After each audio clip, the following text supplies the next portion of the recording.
We're still missing a few people, probably stuck in traffic. But anyway, we'll start today's events.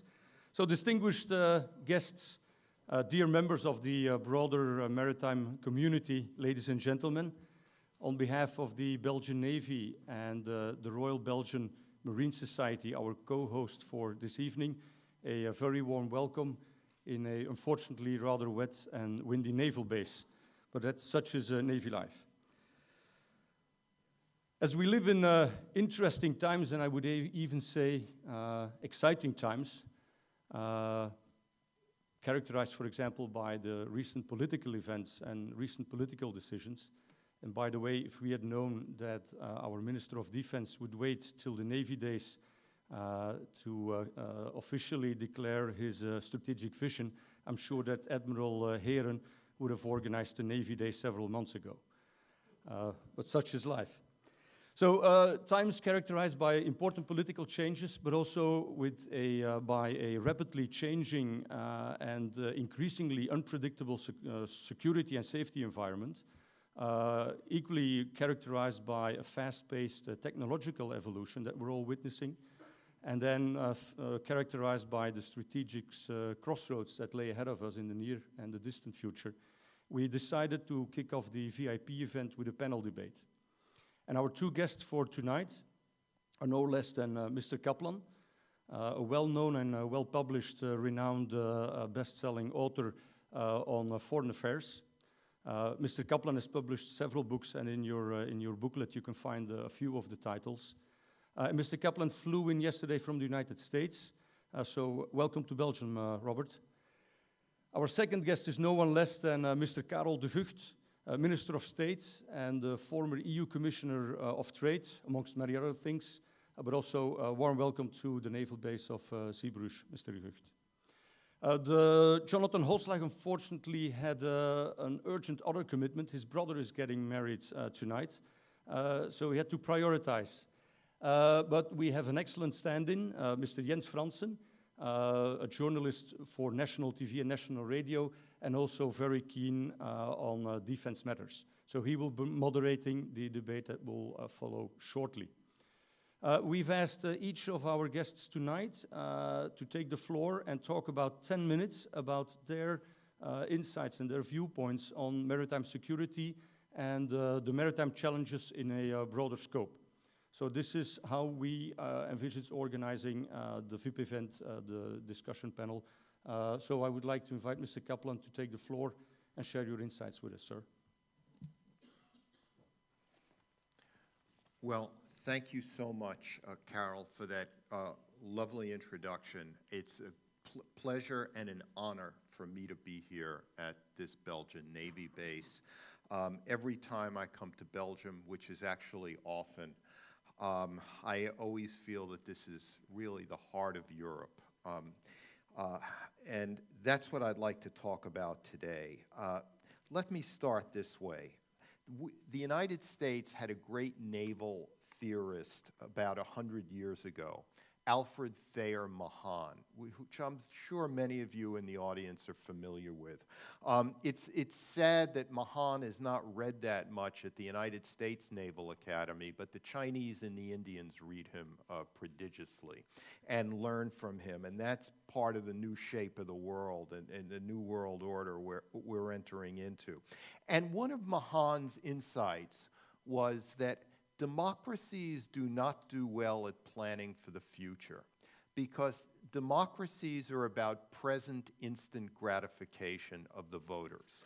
And therefore, and military planning is about thinking 5, 10, 20 years out simply because of the procurement of air and naval platforms and others. And military planning is about thinking tragically in order to avoid tragedy. Let me repeat that. You think tragically in order to avoid tragedy. And this, this is not anti-democratic. It's just not what voters in a democracy are used to. It's something that makes them uncomfortable. It goes back to the difference between realism and idealism, etc. So let me take up Mahan's advice a bit and think about what are the security challenges, principally maritime, now, but also in the future. Things that might happen that you can argue probably will not happen. But if you think about it, who in 1895 could have predicted World War I 20 years out? Who in World War I could have predicted World War II 25 years out? Who in after World War II could have predicted the Iranian Revolution, et cetera, et cetera, et cetera? In other words, we're always surprised every 20 years dramatically. So, you know, what should we concentrate on? Well, from the point of view of voters, and again, I'm an outsider, an American, but I'm trying to think like voters here. The principal security threat is terrorism. We don't want airports blown up. We don't want people, you know, at an athletic event bombed or blown up. Well, what's the answer to that? They would say better police forces, better intelligence agencies, better cyber snooping, that kind of thing. It doesn't necessarily, in their minds, translate into frigates or destroyers. But let me go a step further. Terrorism could be maritime terrorism. It could mean bombing of ports. It could mean it could be regulating the flow of migrants into the European mainland, and that's where navies come in dramatically. And remember, maritime terrorism and terrorism from other shores of the Mediterranean can come not just from migrants flooding in, but it could come from failed states or newly radical states. Today, Libya is a failed state. But in 10 or 15 years or less, Libya could be a radical, a radical state, that uses terrorism as a weapon. You say that's far-fetched. Don't say it can't happen, because it can. If you look at the violence in Syria, you would say, oh, the Assad regime is terrible. But just wait until the day after it collapses. It could get a lot worse. You could go from a Balkan level of violence to a Rwandan level of violence. And Syria could be newly radicalized and pose an even greater threat to European security than it does now. And then you have the larger, more conventional threats, Russian infiltration of the Baltic Sea, of the Black Sea, and you say, well, that's not our concern. Belgium is not on the Baltic Sea, it's not on the Black Sea, but Belgium is a member of NATO. And NATO incurs responsibilities, but it also provides security. If other parts of Europe become much more insecure than they are now, through the political instability, or terrorism, or right-wing populist movements, that in an indirect sense at least endangers Belgium. So Belgium has a stake. Europe has a stake in what happens in the Baltic Sea, what happens in the Black Sea, what happens in the Mediterranean, and I'm sure there are many other examples that I haven't mentioned that you could come up with. Remember, from the end of the World War II right up to a decade or so after the Cold War ended, though all European nations contributed to their military security, the United States carried the burden during the Cold War and immediately after. And that indirectly allowed Europeans to have generous social welfare systems because they didn't have to spend as much on the military. Well, the problem is assuming that that's permanent. As I said, nothing is permanent. The future may hold up different things. And I look at my country, the United States, and see that what has supported a 300-ship Navy with an attendant Air Force is a prosperous middle class that just acquiesces to this. It just goes along with $4 billion for each new destroyer, $18 billion for every new aircraft carrier with all the fighter jets on top of it. And the public just shrugs and says, sure, it's okay. Well, that assumes a prosperous middle class. But the middle class in the United States is fraying apart. It's cracking up into a very wealthy upper middle and a much, much larger lower middle class, which is one or two misfortunes in each family away from outright poverty. So to assume in the future that the United States is going to support a 300-ship world navy and therefore support Europe is, again, not thinking tragically. And one needs to think tragically. I think that the more crises the European Union has, the more we have to concentrate not just on fixing the European Union, but on NATO. We cannot take NATO for granted because quietly, silently, NATO requires a strong EU and always did.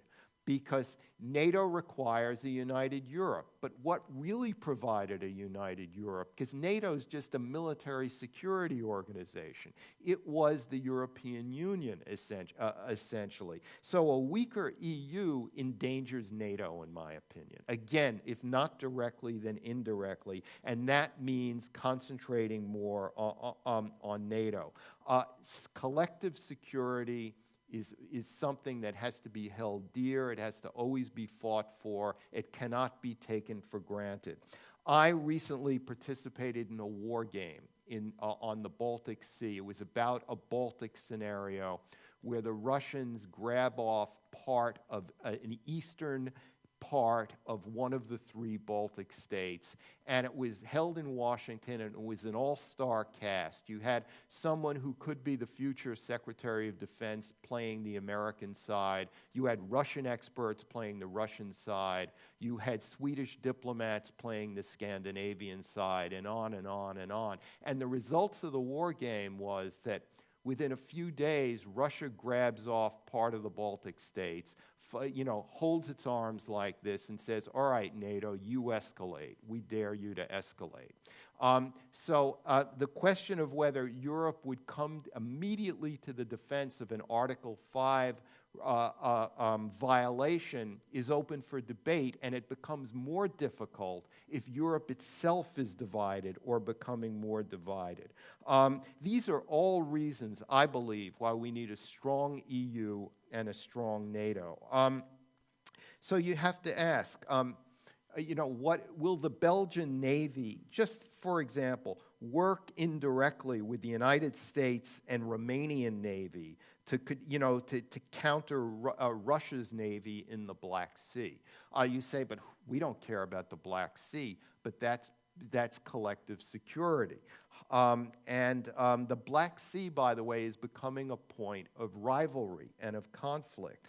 My point is that Europe, which a decade ago, if you were a Pole or Romanian 20 years ago, history looked great because you were going to get into NATO, you were going to get into the EU. The EU had no problems, NATO had no problems, and Russia was conveniently weak and chaotic under Boris Yeltsin's incompetent rule.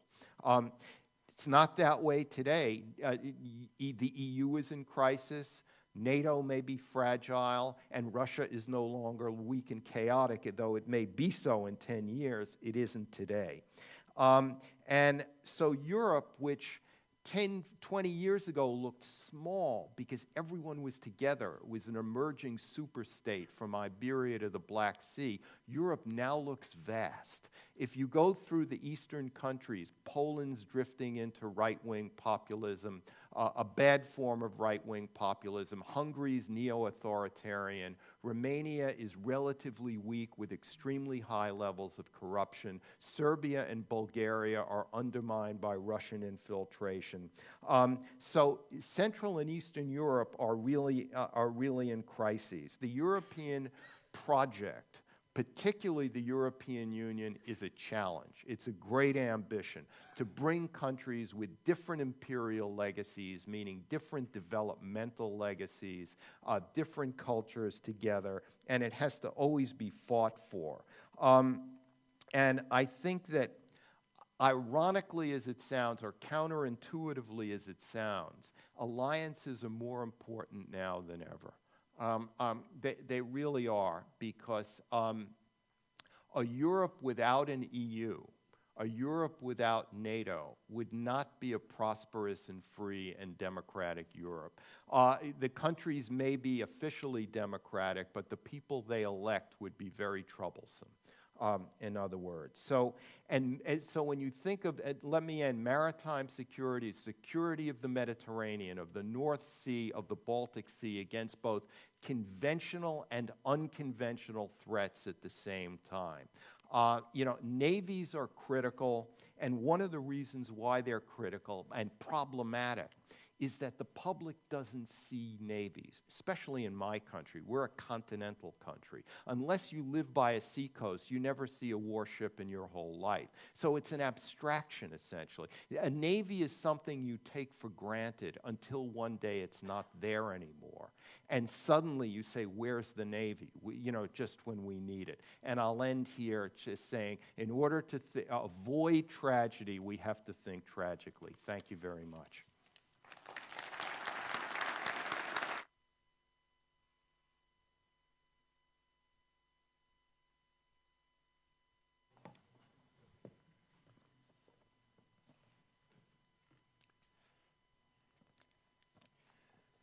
Good afternoon, ladies and gentlemen.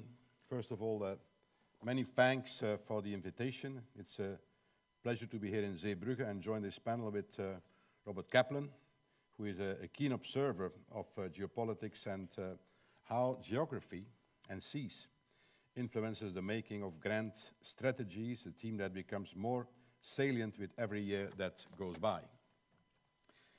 Let me offer you a few thoughts on the geopolitics that historically have influenced the strategic posture of this country and what this can tell us about Belgium's relationship with the sea and its need for maritime capabilities. You will not be surprised to learn that this has a thing or two to do with international trade and our position in the world. When it comes to dredging, for example, Belgium is a global player with Jan de Nul Group and DEME.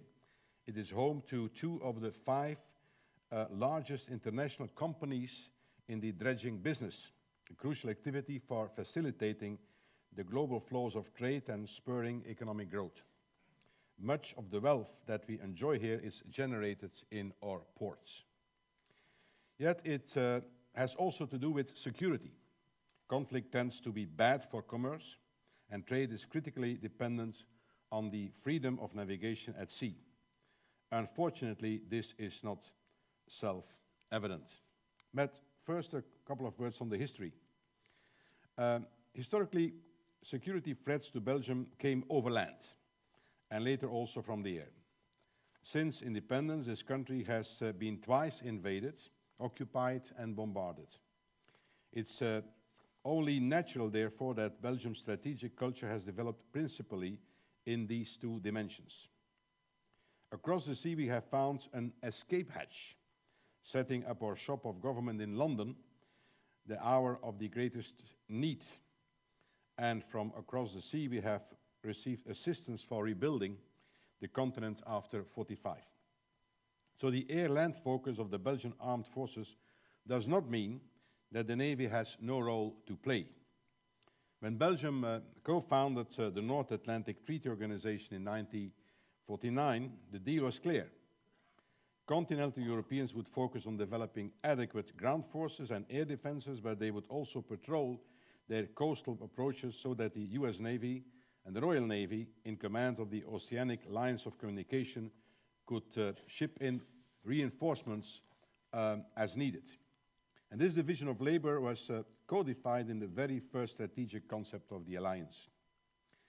It was in this context that the now familiar organization of the Belgian Navy was centered on frigate, escort, and mine hunting roles. Keeping the access routes to Antwerp and later also to Zeebrugge open was always a key concern.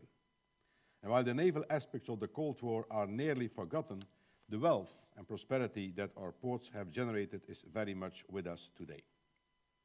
Second, why does the Navy matter? As the research of the National Bank of Belgium indicates, our ports provide an economic added value of some 30 billion. and constitute employment for some 260,000 people.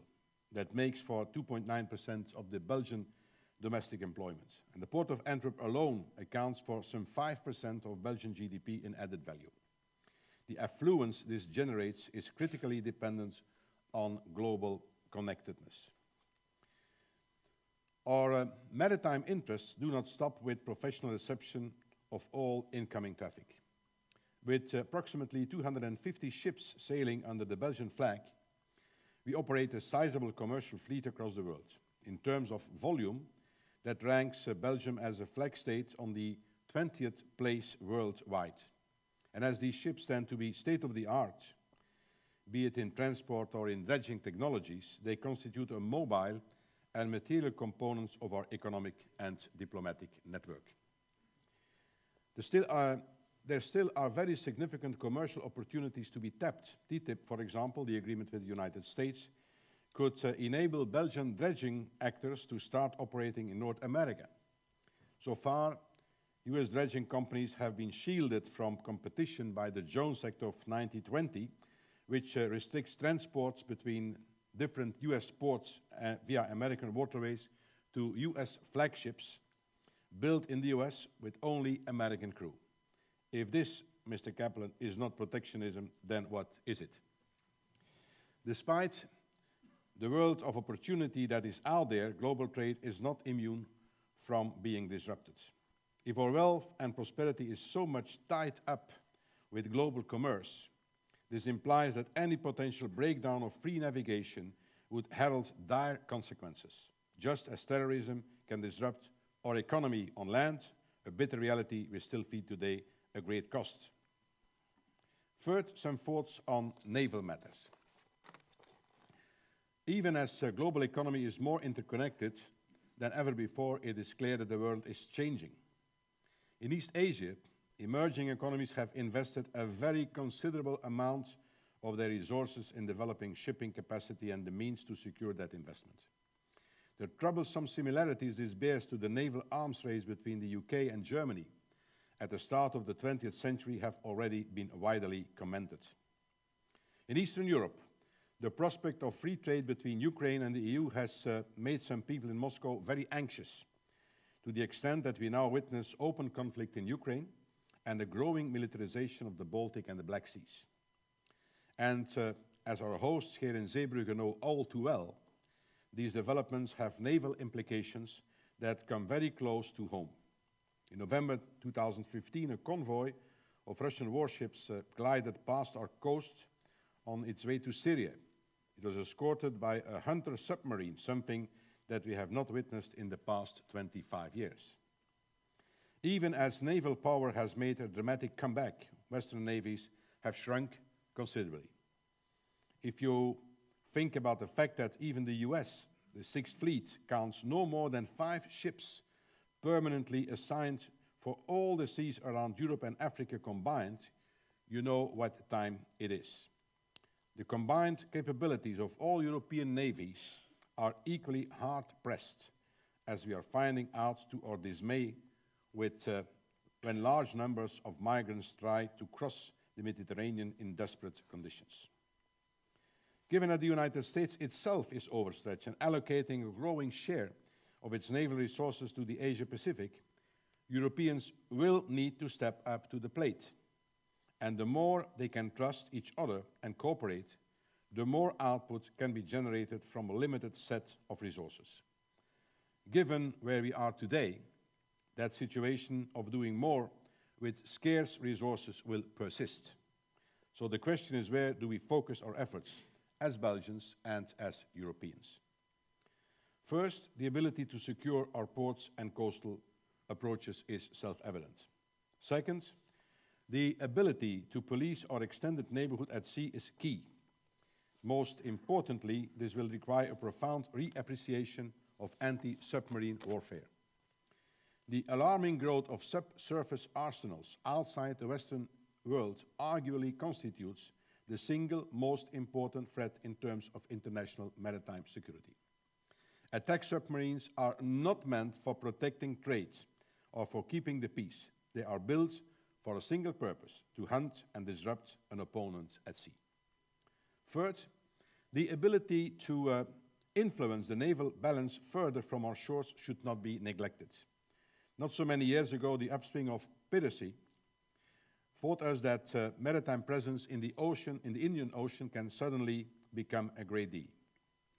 This does not mean that Europeans need to envisage an overpowering global navy, but it does mean that we should not close our eyes to what is happening elsewhere in the world and retain some ability to influence events wherever our merchant fleets operate.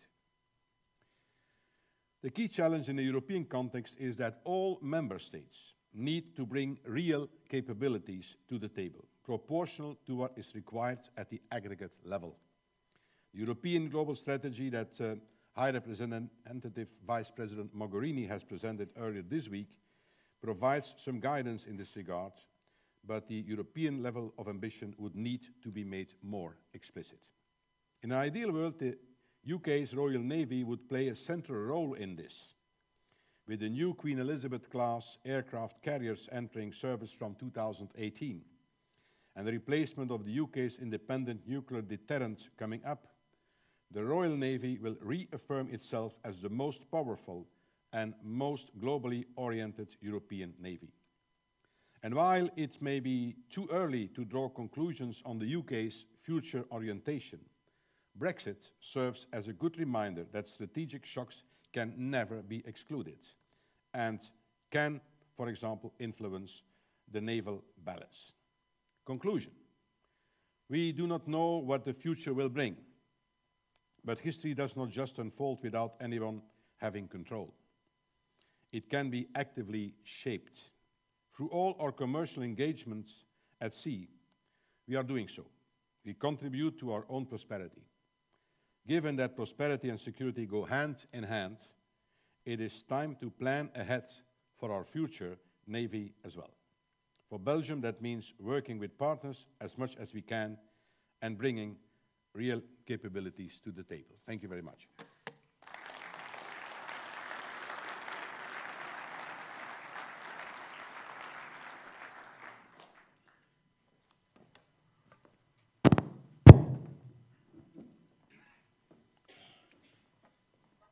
Should I sit here?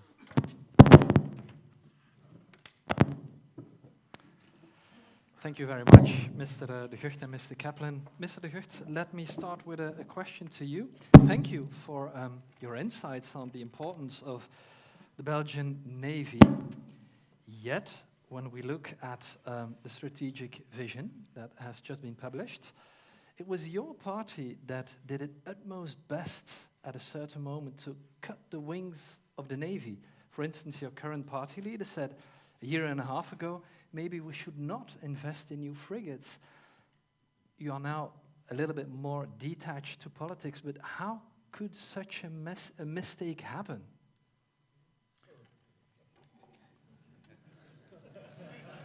I think that's a good start, no? You made a good start. Yeah. Okay. He's still a how would I say? He's not a political observer, you know. He's a journalist in the end. And journalists always start with very itchy questions. Now, the answer, I believe you have to look at this at a more global level. I'm not speaking on behalf of my party, but you have to find out at the European level who should do what. I believe that in investing in the two second-hand frigates, by the way, that we bought from the Netherlands, is an important first step. And then it depends what is needed. For example, all of a sudden we were confronted with this piracy upswing at the eastern coast of Africa. Happily, we had frigates, because without those frigates, we wouldn't have been doing much there. With the mine huntings, I mean, it would not be very practical there. So you have to adapt yourself to the to the challenges. And what I witness is that you see more and more challenges at the global level, especially, for example, in the East China Sea and the South China Sea, and there is a military buildup in Asia. And that has as a result, together with the instability at our southern border, that we have to invest more in military capabilities, much more than 5 years ago. This is rather recent, you know. So if you mention my party president has told that 2 years ago, that's what you mentioned, maybe today she would say something else, especially after I will have instructed her. But still, I find it striking that you just gave that lecture and the historical insight, and in the end we all know that the Belgian economy is very dependent on anything that has to do with the maritime. Yet one would think that at least that knowledge would be present at that level of, at that party level, at least at the level of the party leaders. How come that knowledge seems not to be there? I wouldn't say that that knowledge is not present there, but what I tried to explain in my answer is that this is ongoing business, you know, and it's obvious that and it becomes clearer and clearer that, for example, China, what they are doing in the East and South China Sea, this is a real threat to, especially by the way, also to the commercial lines, yeah? And so I can understand that the United States are focusing on that, because it would be very difficult for the Europeans to operate there, although France has said that they would be willing to cooperate in that respect. And that's why we have to do more. By the way, you just mentioned the strategic plan. I think the strategic plan that is now on the table would not have been possible a year ago. On top of that, the minister was certainly not predestined to be a very, how would I say, military-oriented minister, especially as this is happening at the federal level. But he is confronted with this necessity, and then you take the necessary steps. And that also happens at the level of the political parties. Mr. Kaplan, Belgium is going to invest in new frigates, new mine hunters. I'm sure you're aware of the small investments as well. In your opinion, knowing that the future is very uncertain, knowing that we're a very small country, do you think it gives us enough sufficient toolbox when it comes to the Navy? It depends upon your arrangement with other countries within NATO. Because NATO is, NATO procurement is ultimately about sharing. About sharing, about division of responsibilities. Some countries do some things better than others. Sometimes it makes sense to share, to share sea platforms, air platforms, etc. So if this works in coordination with what Holland is buying, in what France is buying, and what Germany is buying, it might be the right solution. The key thing is that everyone shouldn't buy the same thing. There's two decisions to make. Do we need it, and does this work with the wider European NATO plan? You just, in your speech, you just gave us a view of Europe, which is rather difficult, because we all know the Brexit just happened. We know France, you have a right-wing party leader which is calling for a referendum as well. So on the one hand side, you have a Europe which is more or less crumbling, but on the other side, when you were referring to America, to the NATO, you have a politician, let's call him Donald Trump, who says NATO is a rip-off. What should a small country as Belgium do then? Focus morally on Europe, or as you said, focus on NATO, knowing that on the other side of the Atlantic you have politicians who say it's a rip-off? Donald Trump will probably be defeated by a large amount in November. Nevertheless, the very fact that you have a major party candidate speaking like that indicates what I've said earlier, which is don't count on the American public forever to do what it's done the last half century in terms of providing security, safe sea lines of communication, etc., for a world liberal trading order. I mean, the greatest geopolitical good that the United States gives the world is its air and sea support, because armies and marines go to war, but navies and air forces protect or project power across the global commons. And that only happens with the approval of the public at home due to the expense of these platforms. Donald Trump is very scary because the last, forever, the United States has had presidents who may not be intellectuals. The American presidency is not about intellectual power, but they had a strong grounding in a sense of American history, in American commitments. They deeply embedded in their own psyches the experience of World War II, of the Cold War, etc. And now you have a candidate for a major political party who I call post-literate, which means he doesn't really read. Everything he knows is from a television show or something like that. He's made an end run around literacy, so to speak. And yet he's a total creature of the digital age, if you think about it. I call it digital barbarism. Yeah. Yet, Mr. Kaplan, and I would like to ask a question, and Mr. De Gucht as well. Could someone like Donald Trump be the black swan when it comes to security that we did not foresee?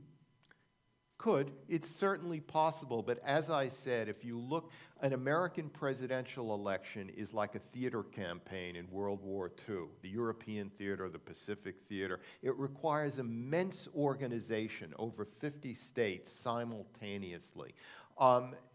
Mrs. Clinton has an incredibly well-developed, organized, efficient organization. Trump has zero. So the likelihood is that he's not going to be the black swan. But the very fact that he's gotten this far should cause us all to be very worried. Mr. De Gucht, when it comes to security, and especially maritime security, in your opinion, what could be the next swan in the next couple of years or decades? Well, I agree on Trump and the comparison that Robert Kaplan made with Hillary Clinton, who is I think she would make a very good president. She is very knowledgeable about all this. I know her rather well, and she would be excellent. I don't think that Trump could ever win. And even if he were to win, because you never know, he would not be the black swan because somebody would cut his wings, I mean, it's not only the president that is making the show. You have the military establishment. You have the whole, the Hill, let's say, in Washington. So it's not that all of a sudden the president could go really completely the other direction. I don't believe that. But it will not happen, by the way, unless you never know. But now, what is the biggest challenge? I think the biggest challenge is in the seas surrounding China, because this is it's about the biggest traffic, commercial traffic that you have on the seas, and China is really developing their strategy by, in fact, building military capacities on small islands, uninhabited islands that even are under the waterline. And sooner or later this could result in a confrontation, notably with the United States, or for example with Japan, and the United States would have to come to their rescue, or with Taiwan, or with South Korea. No? So that's, I think, the hotspot. That's the real risk that is presenting itself. I believe that around Europe, if there were to be a risk, it would not be the kind of risk that you are facing there, but for example, a terrorist risk.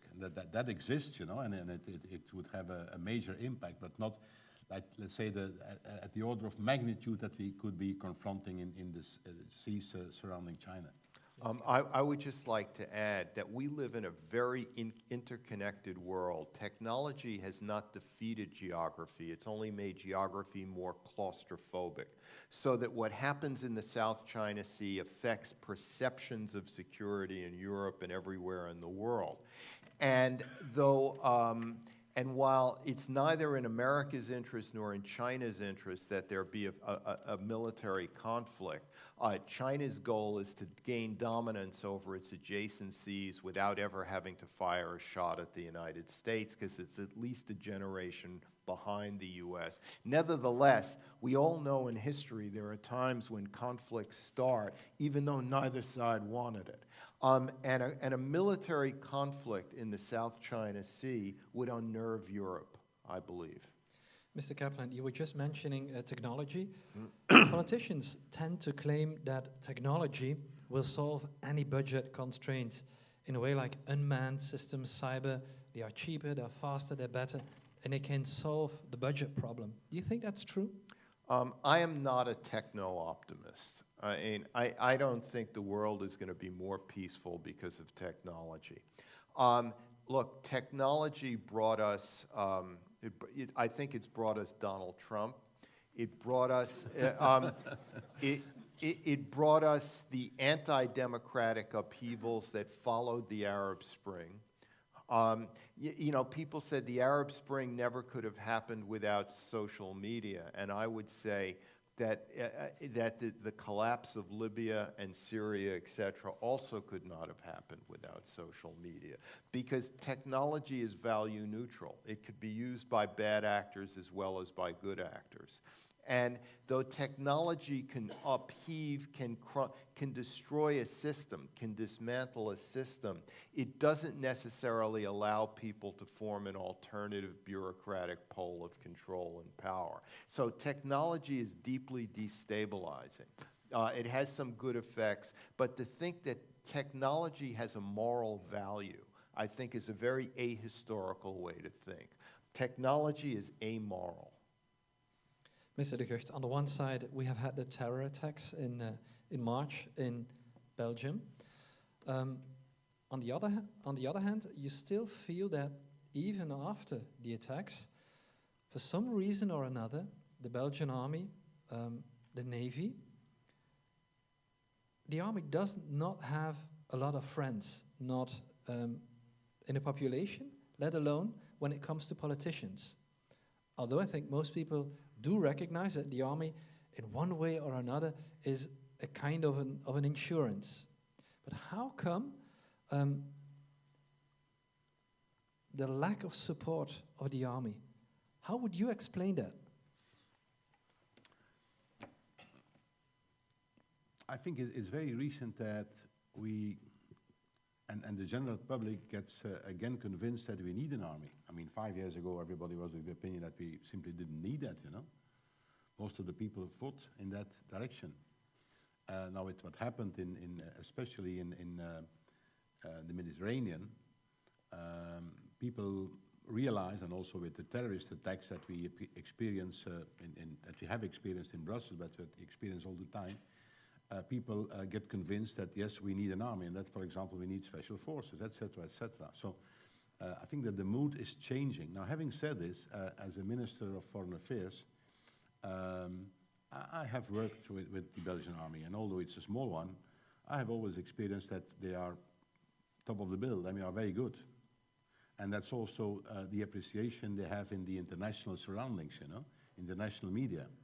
And for example, in NATO. NATO is all the time complaining that we don't invest enough, but they are convinced that for a number of actions they better take Belgians, because then they are sure that that's very well done, that the job is well done. So we get again acquainted with the necessity of an army, and to that, the result of that is that we will again be ready to invest more into it, because when you look, for example, at the strategic plan, this is the kind of investment that would never have passed the government 5 years ago. Never. They would never have done so. Now they have done it because they realize that, yes, the world is changing. Mr. Kaplan, what would you advise the Belgian army, the Belgian navy to do when it comes to its stakeholders? I think the United States has found that they're making a bigger investment in special operations forces in proportion to conventional land forces. In other words, shrink the conventional army a bit and enlarge special operations forces. I think that works for Belgium as well, looking from the outside in terms of its challenges. Because what are special operations forces? They can train foreign nationals, good actors fighting against bad actors. They have, they can be combined with the intelligence service to carry out certain operations. They make sense for the kind of urban security dilemmas that Belgium faces much more than a conventional army. I mean, I don't see that many scenarios for large-scale land battles. I just see many more scenarios for small unit actions. In your opinion, do you think the Belgian army, the Belgian Navy, that there should be more outreach to politicians, to the general population? I've found that militaries in all democracies need a bigger outreach to politicians, because it's not that politicians are anti-military. It's just that they don't know enough often in order to make informed decisions. And the state of modern war is such, the reality of modern war is such that war, like everything else, becomes more technological, which means there's that much more to know and that much more that you have to brief politicians about. Mr. De Gucht, would you agree?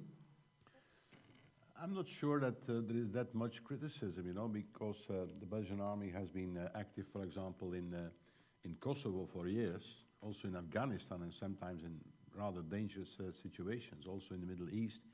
I always felt a lot of support for our men abroad, So as soon as it comes to something that is that you can sense, then there is also support.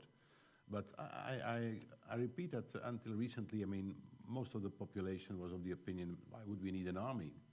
This is costing money, but now they realize that they need it. And I don't think there will be a lot of criticism, for example, on this strategic plan. I don't think so. Ladies and gentlemen, we still have 10 minutes. If you would have a question, please feel free. I know the first question is always the most difficult one. So is one of you brave enough to ask that first question? Please state clearly who you are, and then just simply phrase to whom you would like to ask the question.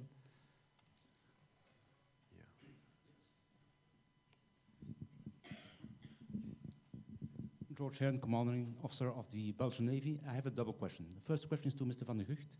With the rise of tensions in the East and South China Sea, do you see a role for the European navies in supporting the US Navy on request of the local navies to mitigate the situation over there? Can you repeat the question? Because so with the rise of the tensions in the South China Sea and East China Sea, do you see a role for the European navies to support the US Navy in its attempts to mitigate this crisis or these tensions? And the second question is to Mr. Kaplan. If the European navies get active in the Asian waters, do you think that with the rise of the China's naval power, we would see more Chinese ships acting globally and acting in European waters to defend their interests? Thank you.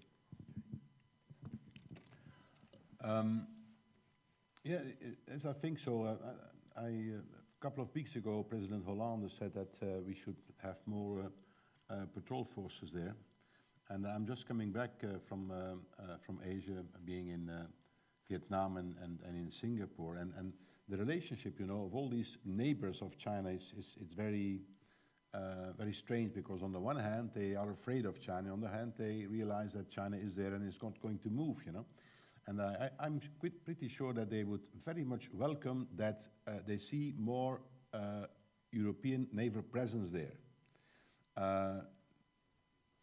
Not only because they think that this would have a major military impact, but, excuse me to say that, but they prefer that it's not only the Americans.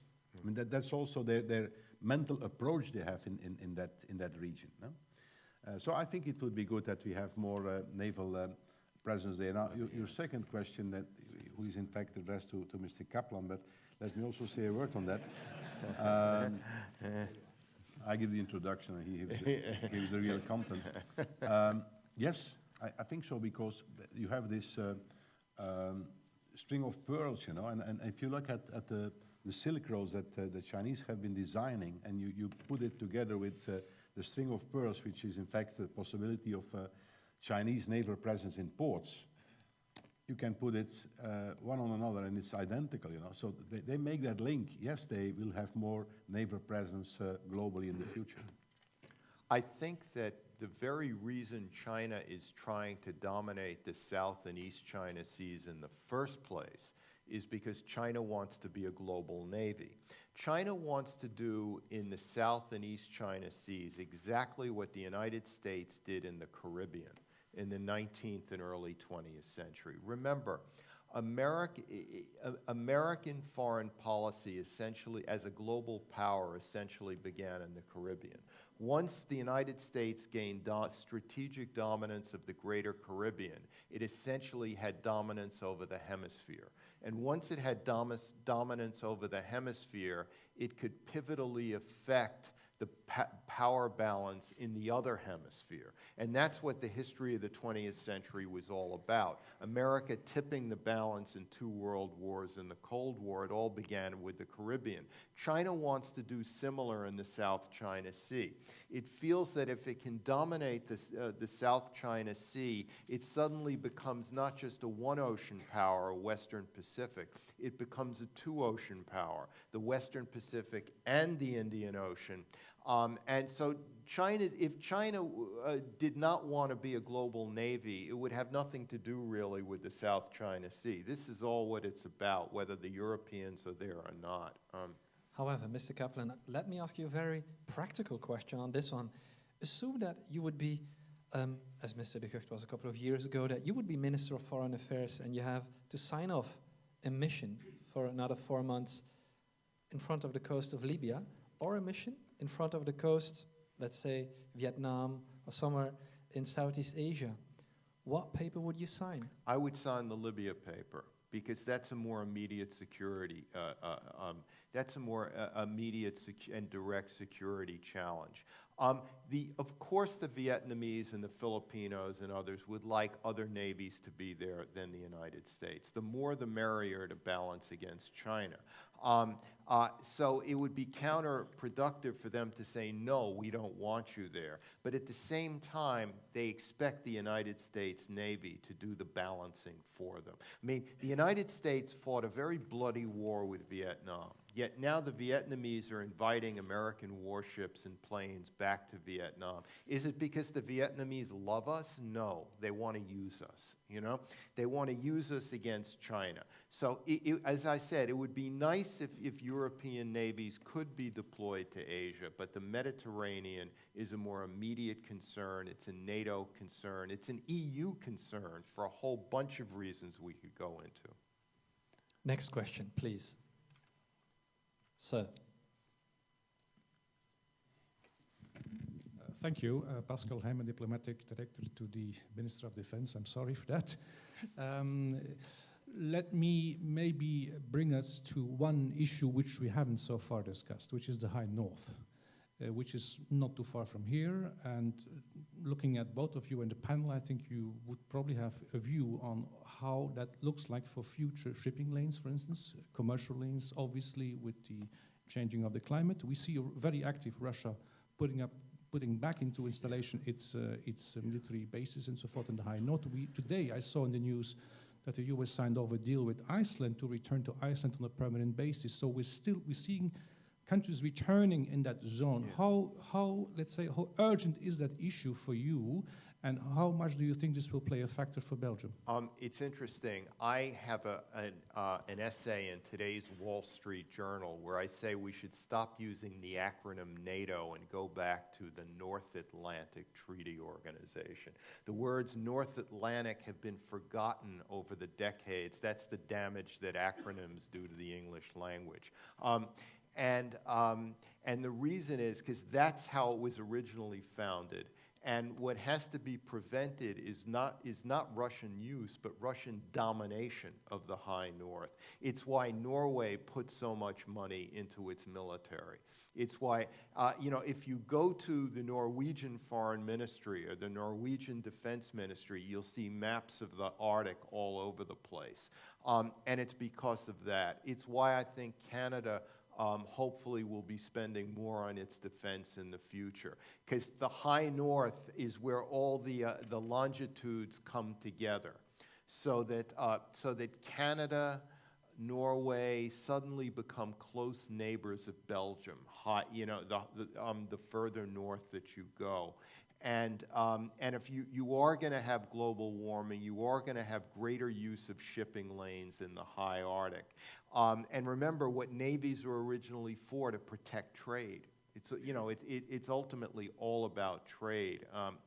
And protecting more shipping lanes or more frequently used shipping lanes through more months of the year means having a military strategy towards the high north. I believe there is a very serious challenge there, because you are not resolving this with the whole idea of the exclusive economic zone. You really will need an international regime for the passage of the high Arctic. If not, you really get into trouble. I mean, if for example, Russia would become a gatekeeper on these lines, I mean, we cannot accept that. No? We could never accept that, but that's how presently Putin is looking at this. So we really need an international agreement how we will organize the passage, I mean, the maritime lines in the high Arctic, and we are not yet there. Next question, please. Sir. I'm Willy Hertler. I'm one of the predecessors of Admiral Heren. I have a question for Mr. Kaplan and one to the journalist. Mr. Kaplan, you said that a unified European Union is important for the United States. How come when your president comes to Europe, he first goes to London, Berlin, and then Paris, and on the way home, he might go to Brussels of Europe? Imagine a European chief going to California, Texas, and Florida, and on the way home says, by the way, I also have to go to Washington. And to the journalist, the support of the Belgian public to the armed forces, the media have an enormous responsibility in that. How come when a soldier with a helmet and a shopping bag, you find them in all the media? When an American ambassador with the Belgian general and his command team is responsible for probably the most successful military operation of the United Nations, UNTAS, it's never mentioned. Thank you. I think it's important that an American president visits Brussels, as often as he visits London or Berlin. Whether he goes there first or on the way home, I think is less significant. And also, an American president has to realize that the internal great power realities of Europe, which is that the European Union, NATO, are an assemblage of sovereign states, some of which are more powerful than others. And I think it's especially crucial with Brexit that there be no distance between the United States in London and the United States in Berlin. Because by choosing to leave the European Union, Britons have overturned hundreds of years of British foreign policy, I would argue, which was to always prevent one power from completely dominating Europe. But what Brexit has done or might do is allow Germany that very possibility. And you may say, but Germany's a friendly power, it's a benign power. It's had wonderful chancellors. And I would say I'm worried, again thinking tragically, that Angela Merkel may be the last in a line of chancellors going back to Konrad Adenauer, who have an Atlanticist orientation, who completely internalized, Germany's responsibility to history based on an experience of World War II and the Cold War. It's unwritten, it's unknown that future German chancellors will be any wiser than some other politicians elsewhere in Europe where populism is arising. Thank you for your question. I fully agree with what you say. On the other hand, the media is an uncontrolled monster with a lot of heads. So it's very difficult for me to comment on what my colleagues would do. But I can comment on at least what we do at VRT, which is, in the end, the biggest media outlet of the country. And I think I may say that we as VRT, we have put the problems and we have put the army and the problems of the army on the table. I think it's a credit that we can take as VRT. But yes, I do not agree. I fully agree with what you say. I read stories in the newspapers and I see stories as well, of which I think like, strange. Next question, please. I think we still have time for 1 or 2 questions. So if you would have a question, I think it's going to be now. Could I say something on the previous question? You may. I'm always filling the holes, you know. It's a very interesting one, in fact, because as a Commissioner for Trade, I have been present at all the summit meetings, also those with the United States, with President Obama. And President Obama, he has no sensitivity of the European Union. He hasn't, for a number of reasons, which is, I think, a mistake. And I hope that President Clinton, future President Clinton, I really hope that she wins. She will have another appraisal of Europe, because she is in fact Irish, you know. She has a historical link with this continent. And that I think it's very important that this link can be re-established. Now, having said this, I believe that the United States underestimate the importance of the European Union. And it's only now that all of a sudden Minister of Foreign Affairs Kerry has come to Europe to speak to Germany and to Great Britain. They have contributed, and from a geostrategic point of view, this is not sound, to diminishing the political importance of the European Union. And that's not good. That's a mistake. It's not because you have a pivot to Asia that you should forget about Europe. Because if you look at the world history, there has never been a big conflict in the world where Europe was not a part to. Never. Mr. De Gucht, Mr. Kaplan, may I thank you for your insights and thoughts. May I ask a warm hand for both gentlemen. Thank you. Thank you. Thank you. Thank you.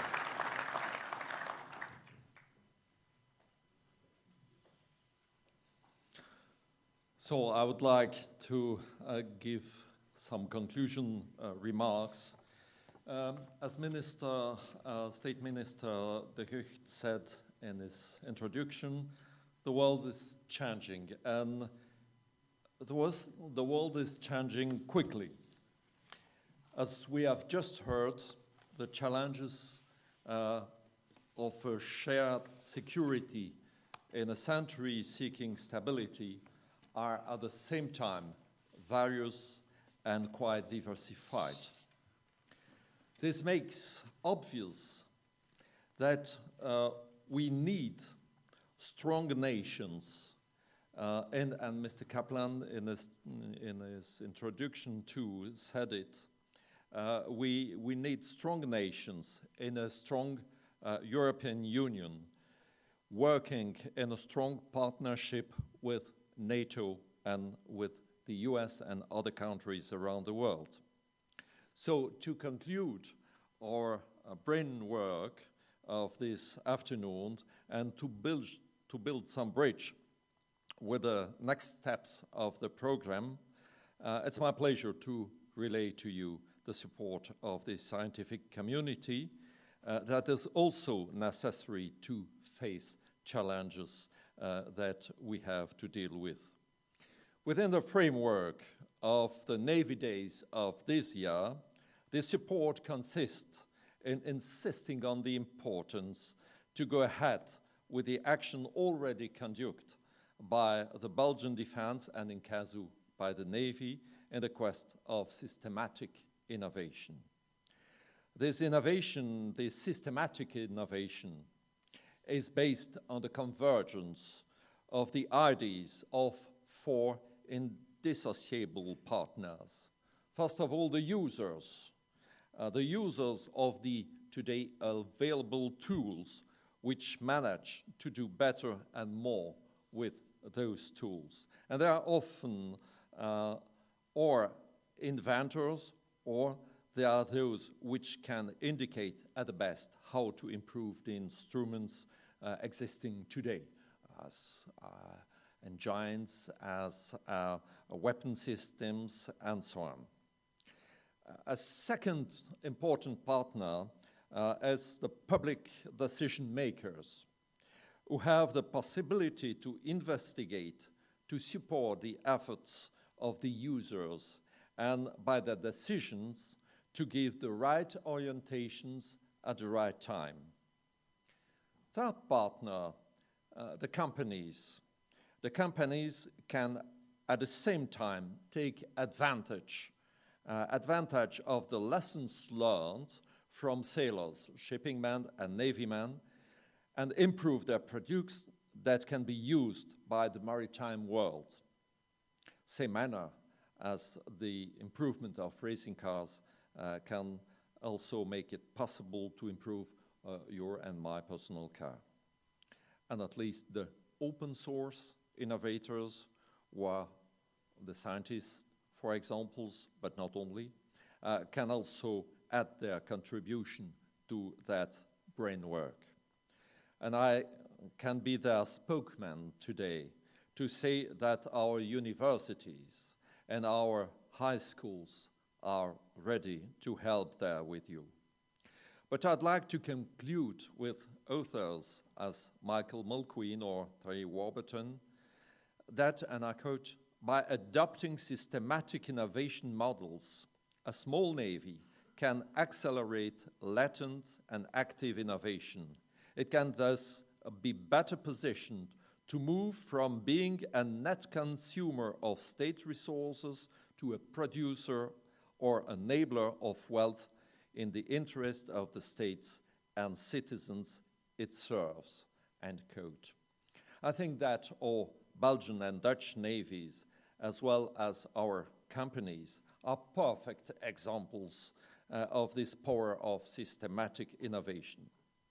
Supporting, sustaining this capacity of innovation is for our countries, our public decision makers, our companies, and our research centers also a chance and a duty to make possible to build the economic growth of today and the secure world of tomorrow.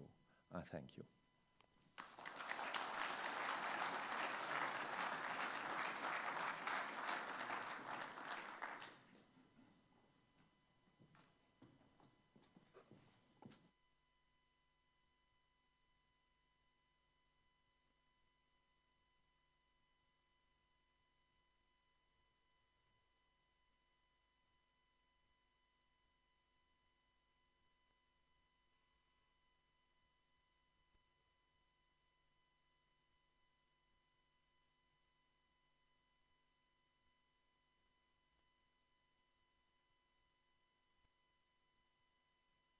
Finally, a few administrative remarks for the remainder of our visit.